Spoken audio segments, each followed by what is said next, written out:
Hey, what's up guys, Jaeky here. Today I'm going to be unboxing and reviewing the MAONO PD100X USB and XLR dynamic microphone. So this was sent out by MAONO for review, but as always that does not affect my opinion of it. So a while back ago I reviewed the Fine AM8 microphone, and I would say that's the most comparable microphone to the PD100X.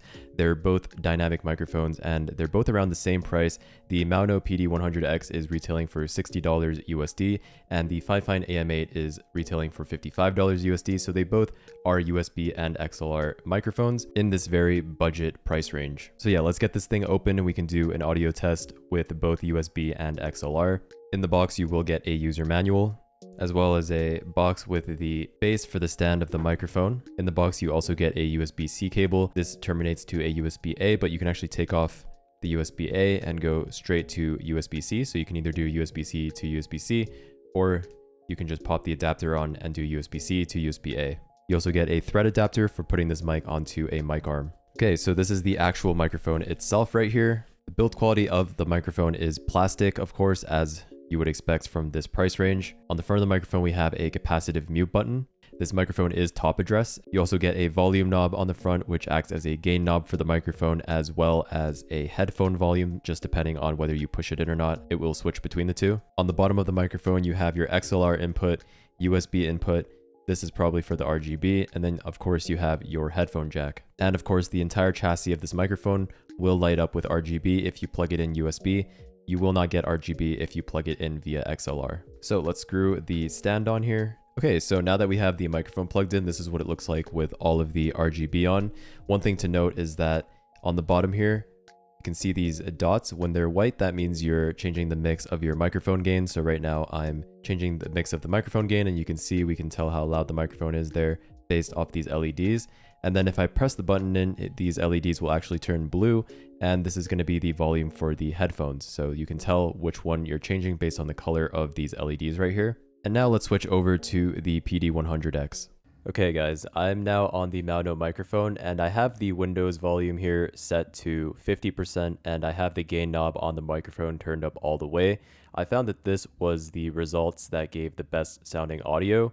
If you turn your Windows up to 100% and then you turn the gain down on the actual microphone, there seems to be a lot of peaking, especially if you get really close to the microphone. Even right now, when I have it set to 50% on the microphone, and the gain, I have it about, oh yeah, I have it turned up all the way on the mic, and then 50% in Windows. If I get too close to the microphone, like I'm going to do right now, it is going to start sounding like it's peaking.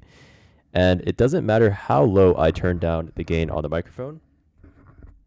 So you can see I just turned the gain down on the microphone, and on my OBS meter, I'm not peaking at all, but the microphone sounds like it's peaking. So for the best results on this microphone, I found that it's best to stay at least 2 to 3 inches away from the microphone.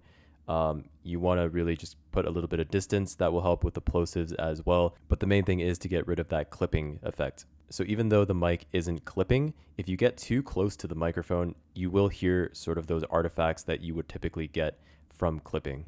So while I'm here, I figured I would download the software for this microphone, but one thing that I want to kind of complain about is the fact that you have to create an account to download the software for this microphone. And I really dislike this practice that companies do when they make you create an account to download software.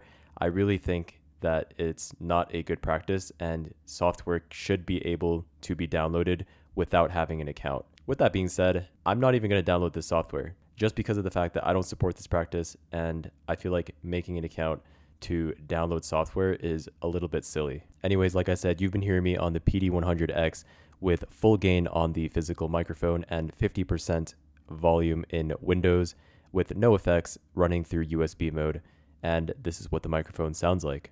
I am around 2 to 3 inches away from the microphone itself. So now let's plug this microphone in via XLR and you guys can get an idea of how it sounds. Alright guys, you are now hearing the PD100X running through XLR mode. Keep in mind when you're running this microphone through XLR, the capacitive mute is not going to work. Neither are any of the physical buttons on the microphone itself. I am still 2 to 3 inches away from the mic, and right now in Go XLR, I have no effects applied to the microphone, and I'm also giving this mic around 50 decibels of input gain. So let me know in the comments below whether you prefer the sound of this microphone on USB or XLR. And this is what the microphone sounds like with a little bit of a mid scoop and a compressor applied as well. This is similar to the settings that I would apply on my Shure SM7B, just a little bit of a mid scoop in the EQ as well as a light compressor. So this is what it sounds like. And yeah.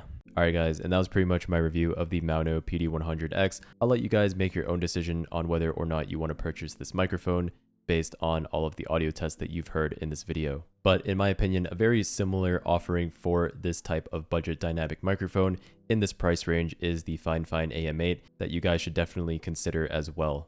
Two big things that were a little bit concerning to me about the MAONO microphone is number one, the clipping artifacts that kind of happen when you get too close to the microphone, regardless of the gain and volume that you have set in Windows. And the second is the fact that you have to create an account to download their software, which in my opinion is just a bad business practice.